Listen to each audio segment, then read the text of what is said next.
അല്ല കഴിഞ്ഞ പ്രാവശ്യം കുഞ്ഞു വന്നപ്പോ മുഴുവൻ പോത്തുപാടും ഒക്കെ ആയിരുന്നല്ലോ. ഇപ്പൊ എന്താ മീനോട് ഇത്ര പ്രിയം? കഴിഞ്ഞ പ്രാവശ്യം വന്നേച്ചു ഇപ്പൊ ബ്ലഡ് ഒന്ന് ചെക്ക് ചെയ്തായിരുന്നേ. കൊളസ്ട്രോൾ 300, ആൻജിയോഗ്രാം വരെ ചെയ്യേണ്ടി വന്നു. നീ മാസിക കഴിച്ചോണ്ടിരിക്കുവാണോ മാസിക വായിക്കുന്നത്? കേട്ടോ ചേട്ടത്തിയുടെ മീൻകറി അടിപൊളിയാ. അതിന് ഉപ്പും മുളകൊന്നും പിടിക്കാൻ സമയമായിട്ടില്ലല്ലോ.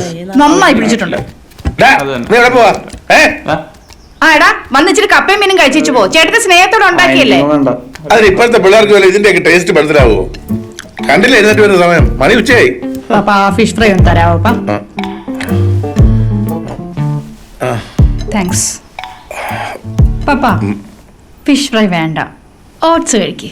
ഒരു ക്യാരറ്റ് എടുത്തോട്ടെ. എന്നാണ് ബർഗറാപ്പാ, ടൗണിൽ പോയി TFC തുടങ്ങി അവിടുന്ന്. കേട്ടില്ലേ ബർഗർ? നീയൊക്കെ അല്ല വേറെ വല്ലതും കഴിക്കുവോ?